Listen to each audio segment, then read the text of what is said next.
First of all ಎಲ್ಲರಿಗೂ ನಮಸ್ಕಾರ. ತುಂಬ ಚೆನ್ನಾಗಿ ವಿಶ್ಲೇಷಣೆ ಮಾಡಿದ್ರಿ ಈ ಸಾಂಗ್ ಬಗ್ಗೆ. Being law student, you self told me. Actually doctor Ambedkar ಅವ್ರ ಸಾಂಗನ್ನ ಏನು ಹೇಳಬೇಕಾಗಿಲ್ಲ, ಅದು ಆ ಹೆಸರಲ್ಲೇ ಎಲ್ಲ ಹೇಳುತ್ತೆ. ಅದಕ್ಕೊಂದಷ್ಟು ಪ್ರೀತಿ, ಬಣ್ಣ ತುಂಬುವಂಥ ಕೆಲಸನ ಮಂಜು ಮಾಡಿದ್ದಾರೆ. ಇಷ್ಟು ಮಾತ್ರ ನಾನು ಹೇಳಬಲ್ಲೆ. ಯಾಕಂದರೆ ಆ ಸಾಂಗಲ್ಲಿ ಹೇಳ್ದಂಗೆ ಆ ಹೆಸರೇ ಒಂದು ಶಕ್ತಿ. ಲಾಸ್ಟ್ ಲೈನಲ್ಲಿ ಒಂದೇ ಒಂದು ಅವ್ರನ್ನ ಹೆಂಗೆ ಹೇಳ್ಬೋದು ಅನ್ನೋದನ್ನು ಲಾಸ್ಟ್ ಪದದಲ್ಲಿ ಹೇಳಿದ್ದಾರೆ. ಅವರು ನಿಮ್ಮ ಹೆಸರು ಮತ್ತು ಈ ಭೂಮಿ ತೂಕ ಎರಡು ಒಂದೇ ಅಂತ. ನನಗೆ ಈ ಸಾಂಗು ಅಷ್ಟೇ ಅನಿಸುತ್ತೆ. ಸೊ ಡೆಫಿನೆಟ್ಲಿ ಈ ಒಂದು ಸಾಂಗ್ ಸೂಪರ್ ಹಿಟ್ ಆಗೋದ್ರಲ್ಲಿ ಯಾವುದೇ ಡೌಟ್ ಇಲ್ಲ ನನಗೆ. ನೀವು ಇವಾಗ ನೋಡಿದ್ದೀರಲ್ಲ, ಇವಾಗ ನಾನು ಫಸ್ಟ್ ಟೈಮ್ ನೋಡಿದ್ದು ಇವಾಗಲೇ. ಯಾಕಂದರೆ ನಾನು ಇಲ್ಲ ಸರ್ ದೊಡ್ಡ ಪರದೆ ಮೇಲೆ ನೋಡ್ತೀನಿ ಅಂತ ಸಾಂಗನ್ನು ಕೇಳಿರಲಿಲ್ಲ. ಈ ವಿಜುವಲೈಸೇಷನ್ ಇವಾಗಲೇ ನಾನು ನೋಡಿದ್ದು. ಒಂದು ಒಳ್ಳೆ thought sir, amazing. Graphic work ಸಖತ್ತಾಗಿದೆ ಪ್ರಮೋದ್ ಅವರಿಗೆ. It's A very nice thought. ಇದನ್ನು ಇದೇ ಥರ ದೊಡ್ಡ ಸ್ಕ್ರೀನಲ್ಲಿ ನೋಡೋದಕ್ಕೆ ತುಂಬ ಖುಷಿಯಾಗುತ್ತೆ ನನಗೆ. ಬೇಗೂರು ಕಾಲೋನಿ ಕನಸು ದೊಡ್ಡ ದೊಡ್ಡ ಸಿನಿಮಾಗಳಲ್ಲೂ ಕನಸು ಕಾಣ್ತಾರೆ, ಚಿಕ್ಕ ಚಿಕ್ಕ ಸಿನಿಮಾಗಳಲ್ಲೂ ಕನಸು ಕಾಣ್ತಾರೆ. ಆದರೆ ಕನಸು ಪ್ರತಿಯೊಬ್ಬ ಮನುಷ್ಯನಿಗೂ ಒಂದೇ ಸರ್. ಯಾರು ಕನಸು ಕಂಡ್ರೂ ಕನಸೇ ಅದು. ಸೊ ಹಾಗಾಗಿ ನನ್ನ ಕನಸು ನನಗೆ ದೊಡ್ಡದು ಸರ್. ಈ ಸಿನಿಮಾ ತುಂಬ ದೊಡ್ಡದು ನನಗೆ. ಈ ಸಿನಿಮಾ ತುಂಬ ದೊಡ್ಡದಾಗೇ ಬಂದಿದೆ. ಸಣ್ಣ ಸಿನಿಮಾ ಅಂತ ನನ್ನ ಡೈರೆಕ್ಟ್ರ್ ಯಾವಾಗಲೂ ಹೇಳ್ತಾರೆ, ಇಲ್ಲ ಸರ್ ಇದು ನೀವು ಸಣ್ಣ ಸಿನಿಮಾ ಮಾಡಿಲ್ಲ, ನೀವು ದೊಡ್ಡ ಸಿನಿಮಾನೇ ಮಾಡಿದ್ದೀರಾ. ಸೊ ಈ ಸಿನಿಮಾದಲ್ಲಿ ಯಾರು ಒಂದೊಂದು ಮಿನಿಟ್ ಸ್ಕ್ರೀನ್ ಸ್ಪೇಸ್ ಶೇರ್ ಮಾಡಿದಾರೋ ಅವರಿಗೆಲ್ಲರಿಗೂ ಆ ಕ್ರೆಡಿಟ್ ದಕ್ಕತ್ತೆ ಅನ್ನೋ ಒಂದು ದೃಢವಾದ ನಂಬಿಕೆ ಇದೆ ನನಗೆ. ಸಿನಿಮಾ ಒಬ್ಬರಿಂದ ಗೆಲ್ಲಕ್ಕೆ ಸಾಧ್ಯನೇ ಇಲ್ಲ, ಇನ್ಕ್ಲೂಡಿಂಗ್ ನಮಗೆ ಕಾಫಿ ಕೊಡ್ತಾ ಇದ್ದ ಹುಡುಗನಿಂದ ಹಿಡಿದು, ಪ್ಲಸ್ ಇವತ್ತು ಇಲ್ಲಿ ನಿಂತ್ಕೊಂಡು ಈ ಸ್ಟೇಜ್ ಮೇಲೆ ಈ ಜಾಗ ಕೊಟ್ಟಿರೋರಿಗೆ ಪ್ರತಿಯೊಬ್ಬರಿಗೂ ಇದೊಂದು ಸಲ್ಲಲೇಬೇಕಾಗುತ್ತೆ. ಸೊ ಅದನ್ನು ಯಾವಾಗಲೂ ನಾನು ನಂಬಿರೋನು. ಜಾಸ್ತಿ ತಾಳ್ಮೆಯಲ್ಲಿ ಶಕ್ತಿ ಇದೆ ಅಂತ ನಂಬಿರೋನು ನಾನು. ಸೊ ನಿಜ ಹೇಳಬೇಕು ಅಂತಂದರೆ ದೊಡ್ಡ ಮಟ್ಟದಲ್ಲಿ ಪಬ್ಲಿಸಿಟಿ ಇಲ್ಲ ಸರ್, ಏನೂ ಆಗ್ತಾ ಇಲ್ಲ. ನನಗೆ ಗೊತ್ತಿರಂಗೆ probably this will be the last press meet also ಅಂತ ಅನಿಸುತ್ತೆ. ಆದಷ್ಟು ನನ್ನ ಡೈರೆಕ್ಟ್ರೇ ಹೋಗಿ ಹೋಗಿ ಕಾಲೋನಿಯಲ್ಲಿ ಹಾಡಾಕೊಂಡು ಡ್ಯಾನ್ಸ್ ಆಡ್ತಾರೆ. ನನಗೆ ಗೊತ್ತಿರೋರ ಹತ್ರ ಫೋನ್ ಮಾಡಿ ಸರ್ ಪ್ರಮೋಷನ್ ಮಾಡೋಣ, ನಿಮ್ಮ ಸ್ನೇಹಿತರನ್ನ ಕೇಳಿ ಅಂತಾರೆ. ಸರ್ ಈ ಥರದ್ದು ಪ್ರಮೋಷನ್ ತುಂಬ ಮಜಾ ಕೊಡುತ್ತೆ ಸರ್.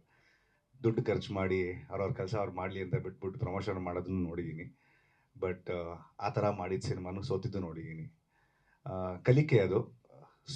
ಸೋಲಲ್ಲ, ಸೋತಾಗ್ಲೇ ಯಾವಾಗಲೂ ಎದ್ದು ಬರೋಕ್ಕೆ ಶಕ್ತಿ ಜಾಸ್ತಿ ಬರುತ್ತೆ. ಸೊ ಹಾಗಾಗಿ ನಾವು ಏನೇ ಪ್ರಮೋಷನ್ ಮಾಡ್ತಾಯಿದ್ರು ಈ ಸಿನಿಮಾಗೆ, ಅದು ಇಲ್ಲಿರೋ ಅಂಥ ಪ್ರತಿಯೊಂದು ಕಣ್ಣುಗಳು, ಕ್ಯಾಮ್ರಾಗಳು ಇದರಿಂದನೇ ಹೊರಗಡೆ ಹೋಗೋಕ್ಕೆ ಸಾಧ್ಯ. ಇಲ್ಲಿರೋರು 10 ಜನ ಕೇಳ್ಬೋದು. ಇನ್ನು 7 ದಿನದಲ್ಲಿ ನಾವು ಆವ್ರೇಜ್ ಅಂತ ಒಬ್ಬರು ಯಾರಾದರೂ ಎಷ್ಟು ಜನನ ಮೀಟ್ ಮಾಡ್ತೀವಿ ಅಂತ, ಇದು ಲೋಕಾರೂಢಿ ಮಾತು. ಡೆಫಿನೆಟ್ಲಿ ನೀವು ನಾಳೆಯಿಂದ ಬೇಕಾದ್ರೆ ಇದನ್ನು ಯೋಚನೆ ಮಾಡಿ. ನೀವು ಒಬ್ಬರು ಬೆಳಗ್ಗೆ ಎದ್ದು ರಾತ್ರಿ ಮನಗೋವರೆಗೂ ಒಬ್ಬ ಮನುಷ್ಯ ಕಮ್ಮಿ ಅಂತಂದರೆ ಪ್ರತಿದಿನದಲ್ಲಿ ಒಬ್ಬರು ಯಾರಾದರೂ ಜೀವನ ನಡೆಸೋ ದಾರಿಯಲ್ಲಿ ಒಬ್ಬ ಮನುಷ್ಯ ಮೀಟ್ ಮಾಡೋಕ್ಕಾಗೋದು ಮ್ಯಾಕ್ಸಿಮಮ್ ಅಂದರೆ 10 ರಿಂದ 12 ಜನ ಮಾತ್ರನೇ ಒಂದು ದಿನದಲ್ಲಿ.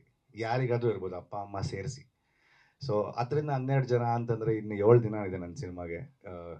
ಒಬ್ಬೊಬ್ಬರು 100 ಜನಕ್ಕೆ ಹೇಳಿದ್ರು 1,000 ಜನ. ಒಂದು ಶೋ ಒಂದು ಟಿಕೆಟಲ್ಲಿ ಆಗೋಯ್ತು. ಸೊ ಆ ಥರದ್ದು ಆಗೋದು ಬೇಡ.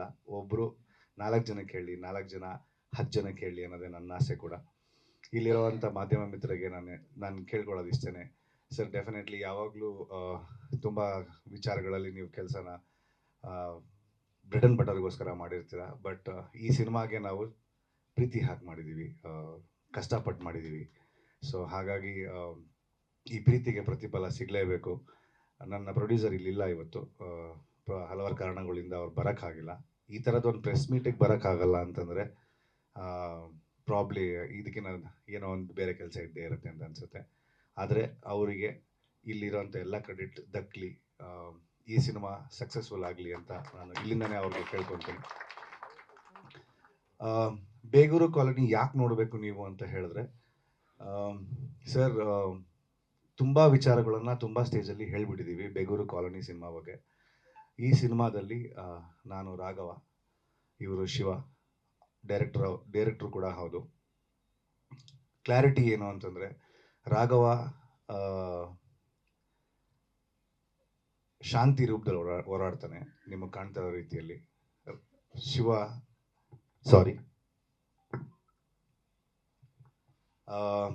ಶಿವ ಕ್ರಾಂತಿ ರೂಪದಲ್ಲಿ ಹೋರಾಡ್ತಾ ಇರೋದು ಒಂದೇ ವಿಷಯಕ್ಕೆ, ಅದು ಸರ್ ಹೇಳ್ದಂಗೆ ಆಟದ ಮೈದಾನದ ಬಗ್ಗೆ.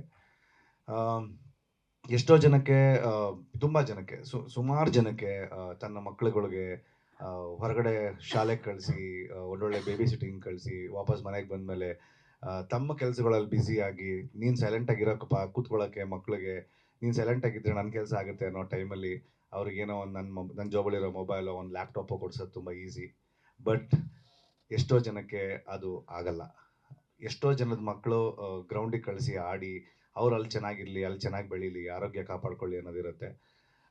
ಎಷ್ಟು ಮಟ್ಟಿಗೆ ಇದು ರೀಚ್ ಆಗುತ್ತೆ ಅಂತ ಗೊತ್ತಿಲ್ಲ. ಬಟ್ ಡೆಫಿನೆಟ್ಲಿ ಕಾಲೋನಿಯಲ್ಲಿ ಬೆಳೀತಾರೆ ಅವ್ರಿಗೆ, ಕಾಲೋನಿಯಲ್ಲಿ ಇರೋರಿಗೆ, ಅಥವಾ ನಮ್ಮದು ಒಂದು ಕಾಲೋನಿ ಅಂತ ಅಂದ್ಕೊಂಡ್ರೆ, ಸರ್ ಯಾವುದೇ ಅಪಾರ್ಟ್ಮೆಂಟ್ಸ್ ಆಗಲಿ, ಯಾವುದೇ ಬಿಗ್ ಜಾಗಗಳಾಗಲಿ, ಸರ್ ನನ್ನ ಲೆಕ್ಕದಲ್ಲಿ ಅದು ಕೂಡ ಒಂದು ಕಾಲೋನಿನೇ. ಅದು ಸ್ವಲ್ಪ ಅಲಂಕಾರವಾಗಿರುತ್ತೆ, ಅಲಂಕಾರ ಮಾಡಿರ್ತಾರೆ ಅದಕ್ಕೆ, ಬಟ್ ಇಲ್ಲಿ ಅಲಂಕಾರ ಇರಲ್ಲ ಅಷ್ಟೇ. ಸೊ ಆ ಥರದೊಂದು ಜಾಗನ ನಾವು ಜನಕ್ಕೆ ತಲುಪಿಸೋವಂಥ ಒಂದು ಪ್ರಯತ್ನ ಮಾಡ್ತಾ ಇದ್ದೀವಿ ಕಾಲೋನಿ ಮುಖಾಂತರ. ತುಂಬ ಕ್ಯಾರೆಕ್ಟರ್ಸ್ ನೈಜ, ಒರಿಜಿನಾಲಿಟಿಯಲ್ಲೇ ಇರುವಂಥ ಕ್ಯಾರೆಕ್ಟರ್ಸ್ ಕೂಡ ಹೌದು. ಸೊ ಹಾಗಾಗಿ ಕಾಲೋನಿ ಸಿನಿಮಾ 31ನೇ ತಾರೀಕು ಬರ್ತಾ ಇದೆ. ನಾನು ತುಂಬ ಎದೆ ತಟ್ಕೊಂಡು ಹೇಳ್ತೀನಿ, ನಾವು ಈ ಸಿನಿಮಾಗೆ ಕೆಲಸ ಶುರು ಮಾಡಿದಾಗಿಂದ ಪ್ರಮೋಷನ್ ಅಂತ ಯಾವ್ಯಾವ ಟೈಮಲ್ಲಿ ಏನೇನು ಪ್ರಮೋಷನ್ ಮಾಡೋಕ್ಕೆ ಕೊಟ್ಟಿದ್ದೀವೋ ಎಲ್ಲದಕ್ಕೂ ನೇಚರ್ ಅಂದರೆ ದೇವರು ಸಾಥ್ ಕೊಟ್ಟಿದ್ದಾರೆ. 31ನೇ ತಾರೀಕು ಯಾವುದು ದೊಡ್ಡ ದಿಗ್ಗಜರ ಎದುರುಗಡೆ ನಾವು ಬರ್ತಾ ಇಲ್ಲ. ತುಂಬ ಸಲೀಸಾಗಿದೆ. ಸಿನಿಮಾ ಲವರ್ಸ್, ಸಿನಿಮಾ ಪ್ರೇಮಿಗಳು ಮಾತ್ರನೇ ಹೋಗಿ ಸಿನಿಮಾ ನೋಡಿದ್ರು ಕೂಡ ನಾವು ಗೆದ್ದೋಗ್ತೀವಿ ಸರ್. ಸೊ ಹಾಗಾಗಿ ಒಂದೊಳ್ಳೆ ಸಿನಿಮಾ ಬರ್ತಾ ಇದೆ. ದಯವಿಟ್ಟು 31ನೇ ತಾರೀಕು ಎಲ್ಲರೂ ಹೋಗಿ ಚಿತ್ರಮಂದಿರಗಳಲ್ಲೇ ಸಿನಿಮಾ ನೋಡಿ ಆಶೀರ್ವಾದ ಮಾಡಿ ಹರಸಿ. Thank you. ಗ್ಯಾರಂಟಿ ನ್ಯೂಸ್, ಸುದ್ದಿ ಖಚಿತ, ನ್ಯಾಯ ನಿಶ್ಚಿತ.